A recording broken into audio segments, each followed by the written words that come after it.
জাতীয় উলামা কাউন্সিল বাংলাদেশ গঠনের লক্ষ্যে আয়োজিত আজকের এই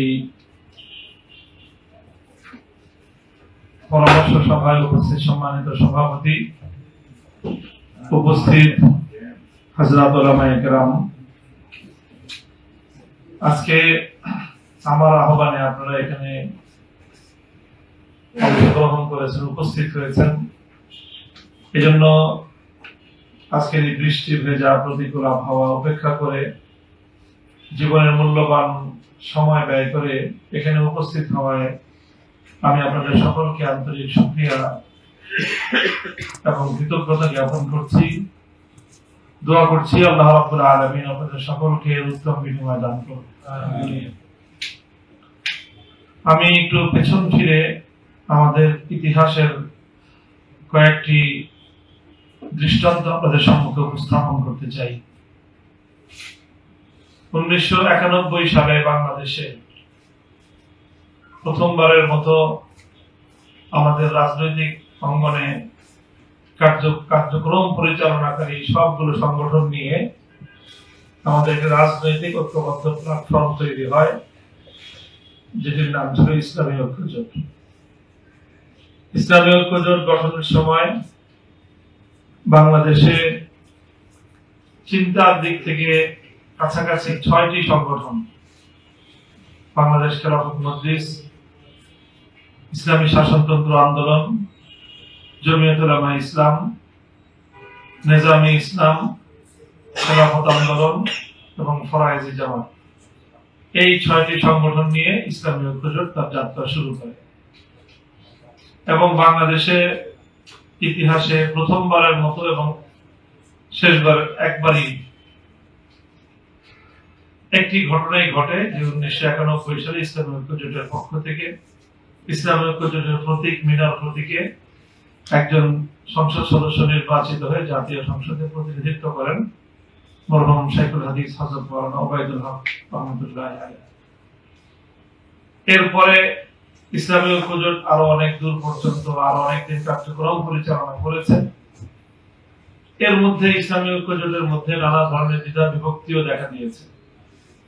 ইসলামী ঐক্যজোটে যখন বা কিংবা রাজনৈতিক অঙ্গনে যখন রাজনৈতিক দলগুলোর নেতৃবৃন্দ নানা সময়ে নানা কারণে বিভিন্ন মত পার্থক্যে জড়িয়ে যান, সে বিষয়গুলো সমাধান করার জন্য 96 সালের আগে পরে এই সময়টায় বাংলাদেশে প্রথমবারের মতো একটা উলামায়ে কেরামের সর্বোচ্চ সংগঠন গঠিত হয়, সর্বোচ্চ উলামা পরিষদ নামে। যে সংগঠনে তৎকালীন সময়ে হাটহাজারী মাদ্রাসার মুহতামিম আল্লামা মুশতাকি রাহমাতুল্লাহ আলাইহি সাদারত করেন। গহরডাঙ্গা মাদ্রাসার তৎকালীন শাইখুল হাদিস সদর সাহেব হুজুর রাহমাতুল্লাহ আলাইহির যোগ্যতম উত্তরসূরি হযরত মাওলানা আব্দুল মান্নান কাশিয়ানী দামাত বারাকাতুহুল আলিয়া, তিনি এর মহাসচিবের দায়িত্ব পালন করেন। পটিয়া জামে ইসলামিয়া তৎকালীন মহাপরিচালক, বাংলাদেশের ইলমি জগতের ইসলামী জগতের অন্যতম উজ্জ্বল নক্ষত্র আল্লামা হারুন ইসলাম আওয়াদি রাহমাতুল্লাহ আলাইহি, তিনিও নায়েবে আমি সহ-সভাপতি হিসেবে অত্যন্ত কার্যকর ভূমিকা পালন করেন। এইভাবে সর্বোচ্চ উলামা পরিষদ বাংলাদেশের রাজনীতির অঙ্গনে যে কোনো বিষয়ের অভিভাবকত্বের দায়িত্ব তা পালন করেন। এটি একটি সুখকর স্মৃতি আমাদের। কিন্তু বর্তমান সময়ে এমন কোন বিভিন্ন মত পার্থক্য তৈরি হওয়ার পর ঐক্যের জায়গা তৈরি করার জন্য, সমন্বয় সৃষ্টি করার জায়গা তৈরি করার জন্য এই জাতীয় কোন পদক্ষেপ এখন আমাদের বাংলাদেশে দৃশ্যমান নয়। এটি একটি ঘটনা আমি আপনাদের সামনে উল্লেখ করলাম। 2001 সালে যখন 9/11 এর দুনিয়া কাঁপানো ঘটনা সংঘটিত হয়, 9/11 এর ঘটনার পর আমরা জানি যে তখন জাতিসংঘ এবং পশ্চিমা বিশ্ব এবং বিশেষ করে আমেরিকার পক্ষ থেকে তৎকালীন ইমারাতে ইসলামিয়ার নেতৃত্ব আমিরুল মুমিনিন মোল্লা মোহাম্মদ ওমর রাহিমাহুল্লাহর কাছে তারা একটা দাবি উত্থাপন করেছিল, একজন ব্যক্তিকে 9/11 এর ঘটনার জন্য তারা দায়ী সাব্যস্ত করে। তিনি তখন ইমারতে ইসলামিয়ায় তিনি সেখানে অবস্থান করছিলেন। আমিরুল মুমিনিনের কাছে তারা দাবি জানায় যে তোমরা আমাদের অভিযুক্ত ব্যক্তিকে আমাদের কাছে হস্তান্তর করো। তিনি জিজ্ঞাসা করেছিলেন যদি আমরা না করি কি করবেন? তো বলেছিল যে তোমাদের দেশকে আমরা প্রস্তর যুগে ফিরিয়ে দিব। তখন তিনি এই কঠিন পরিস্থিতিতে একদিকে একজন মানুষ, আরেকদিকে গোটা একটি দেশ এবং একটি জাতির অস্তিত্ব, এই ধরনের গুরুতর এবং খুব স্পর্শকাতর একটা পরিস্থিতির মুখোমুখি দাঁড়িয়ে পৃথিবীর বুকে আমিরুল মুমিনিন উপাধি ধারণকারী একমাত্র মহান নেতৃত্বের অধিকারী ব্যক্তিত্ব তখন যে কার্যক্রম, যে কাজটি করেছিলেন, সিদ্ধান্ত যেটি নিয়েছিলেন, সেটা তিনি তার দেশের সকল আলেমদেরকে ঐক্যবদ্ধ করেছিলেন, একত্রিত করেছিলেন। তাদের কাছে জানতে চেয়েছিলেন যে উলামায়ে কেরাম আপনারা কি বলেন, যে একজন গায়ের জোরে অন্যায় ভাবে আমার দেশের একজন মেহমানকে আমার কাছ থেকে জোর করে নিয়ে যেতে চায়, যদি আমি তার এই গায়ের জোরে সিদ্ধান্ত না মানি, আমার দেশে বৈধভাবে আশ্রয় গ্রহণকারী আমার একজন মেহমানকে যদি আমি তার হাতে তুলে না দিই, তাহলে আমাদের গোটা দেশের উপর, জাতির উপর বিভীষিকাময় ইতিহাসের বর্বরতম হত্যাযজ্ঞ পরিচালিত হবে। আমরা এখন কি করব? আমরা কি একজন মেহমানকে, একজন মুসলমানকে নিজেদের কাছে আশ্রয় না দিয়ে শত্রুর হাতে তুলে দিব, না আমরা একটি জাতি এবং একটি রাষ্ট্র ধ্বংসের পথে আমরা অগ্রসর হব? সেই দেশের উলামায়ে কেরাম এক ঐতিহাসিক মতামত দিয়েছিলেন, সেটা হলো যে ভবিষ্যতের ফয়সালা আল্লাহর হাতে। আল্লাহ পাক রব্বুল আলামিন জয় এবং পরাজয় যতটুকু রেখেছেন সেভাবেই নির্ধারিত হবে। কিন্তু আমরা সিদ্ধান্ত গ্রহণ করে আমাদের একজন মুসলিমকে, কোন একজন বড় ব্যক্তি তো দূরের কথা, একজন সাধারণ মুসলিমকেও কোন মুসলিম নেতৃত্ব বেঈমানদের হাতে তুলে দিতে পারে না।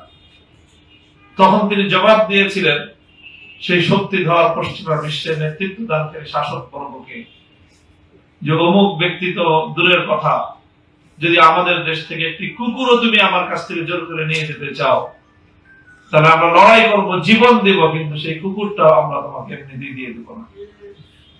এরপরের ইতিহাস আমরা সকলেই জানি। 20 বছর যুদ্ধ হয়েছে, হাজার হাজার মানুষ শাহাদাত বরণ করেছেন।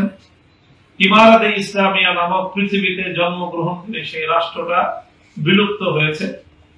20 বছর পর্যন্ত সেই রাষ্ট্রের কোরবানির উপর দিয়ে আল্লাহ পাক রব্বুল আলামিন শেষ পর্যন্ত 2021 সালের আগস্ট মাসে তাদেরকে আবার পুনরায় ঐতিহাসিক বিজয় লাভ করেছেন।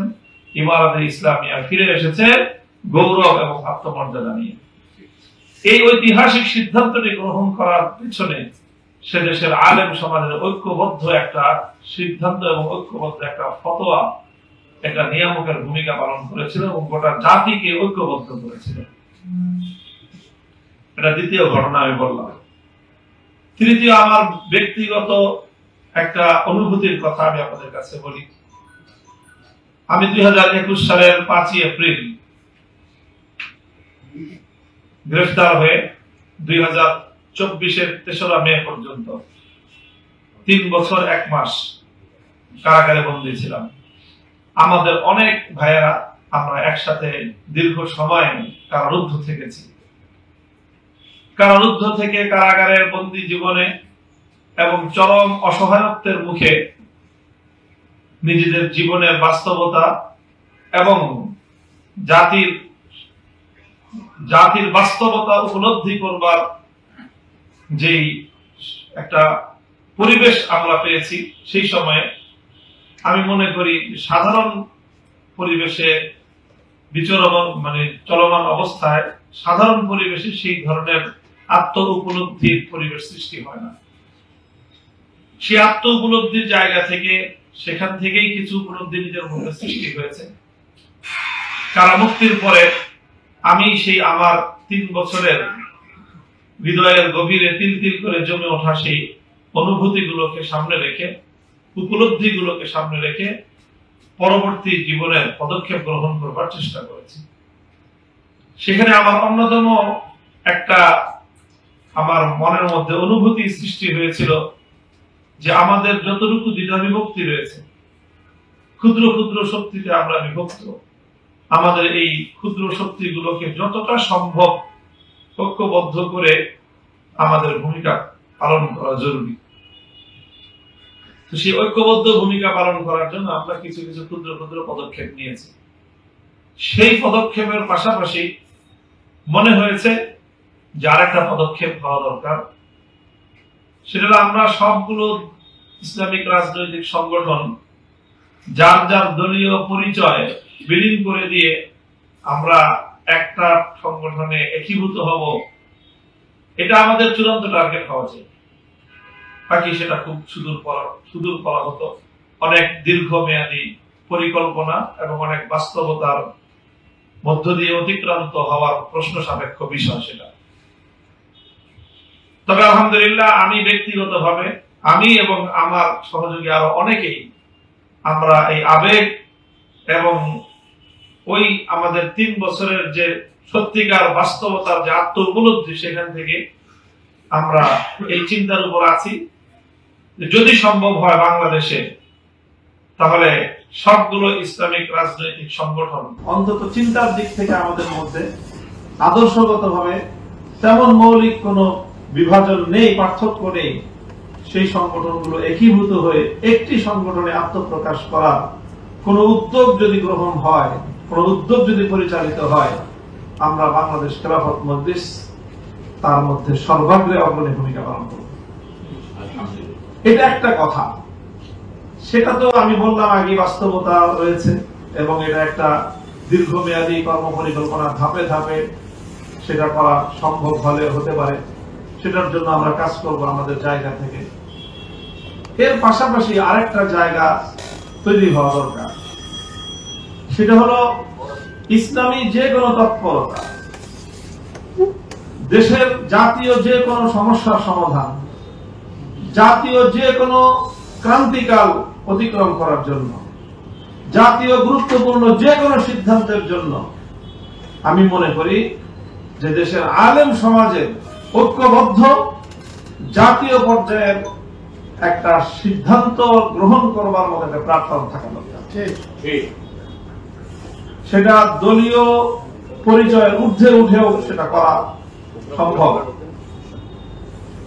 যেখানে যদি বাংলাদেশে সেই সর্বোচ্চ ওলামা পরিষদের যে কনসেপ্ট ছিল, সেটা একটা সব সিনিয়র এবং মুরব্বী আলেম সমাজের একটা প্ল্যাটফর্ম ছিল, কিন্তু সেটা আসলে হয়তো দীর্ঘমেয়াদে পরিচালিত হলে, সেই সংগঠন যদি অ্যাক্টিভ থাকতো, তাহলে হয়তো সেই সংগঠনের মাধ্যমে বাংলাদেশে এই জাতীয় কোন একটা ঐক্যের জায়গা হয়তো তৈরি হতে পারত। কিন্তু সেটা হয়নি, বা সেটার ধারা যে শেষ হয়ে গেছে তাও তো না। আমরা তো তাদের সন্তানরা আছি এখন। আমাদের বড়রা একটা কাজ করে গিয়েছেন, অসমাপ্ত রেখে গিয়েছেন, একটা নজির তারা সৃষ্টি করে গিয়েছেন। সেই নজির এবং সেই অসমাপ্ত কাজকে সামনের দিকে অগ্রসর করে নেওয়া তো আমাদের পরবর্তী প্রজন্মের ঐতিহাসিক দায়িত্ব এবং জিম্মাদারি। সেই জায়গা থেকে জাতীয় উলামা কাউন্সিল বাংলাদেশ একটা নাম আমরা সামনে এনেছি, এজন্য যে একটা ব্যানার এবং পরিচয় সামনে থাকলে কাজ করতে সুবিধা না। যদি এই ব্যানার এবং এই পরিচয়টাকে সামনে রেখে বাংলাদেশের আলেম সমাজের প্রতিনিধিত্বকে ঐক্যবদ্ধ করা যায়, সারা দেশের আলেম সমাজ যদি জাতীয় উলামা কাউন্সিলকে কেন্দ্র করে ঐক্যবদ্ধ হতে পারে, তাহলে সেই ক্ষেত্রে এই জায়গাটা থেকে জাতীয় যে কোনো প্রয়োজনে, জাতীয় নির্দেশনার ক্ষেত্রে আলেম সমাজ ঐক্যবদ্ধ হয়ে রাজনৈতিক সংগঠন, রাজনৈতিক সিদ্ধান্ত, দেশের গুরুত্বপূর্ণ ক্রান্তিকালের প্রতিটি ক্রাইসিস মুভমেন্ট, প্রত্যেকটি ক্রাইসিস ক্ষেত্র, এই সবগুলোর ক্ষেত্রে একটি গুরুত্বপূর্ণ নির্দেশনার জন্য ঐক্যবদ্ধ আলেম সমাজের একটা মতামতের জন্য একটা প্ল্যাটফর্ম হিসাবে এটা কাজ করতে পারে। যারা সরাসরি নিজেরা রাজনীতি করবে না, কিন্তু অন্যান্য অঙ্গনের পাশাপাশি রাজনৈতিক অঙ্গনেও একটা আলেম সমাজের মতামতের একটা প্ল্যাটফর্ম হিসেবে তারা এখানে কাজ করবে, যেই মতামতগুলো রাজনৈতিক অঙ্গনে কার্যরত সকল সংগঠনগুলোর কাছে গুরুত্ব পাবে। তারা আলেমদের মতামত হিসেবে এটাকে গ্রহণ করবে, আলেমদের সিদ্ধান্ত হিসেবে সেটাকে শ্রদ্ধা করবে এবং আলেমদের সিদ্ধান্তকে প্রত্যেকটি সংগঠন তার নিজ দলীয় ফোরামে আলোচনার মাধ্যমে সেই বিষয়ে নিজেদের কর্মপন্থা তারা নির্ধারণ করবে।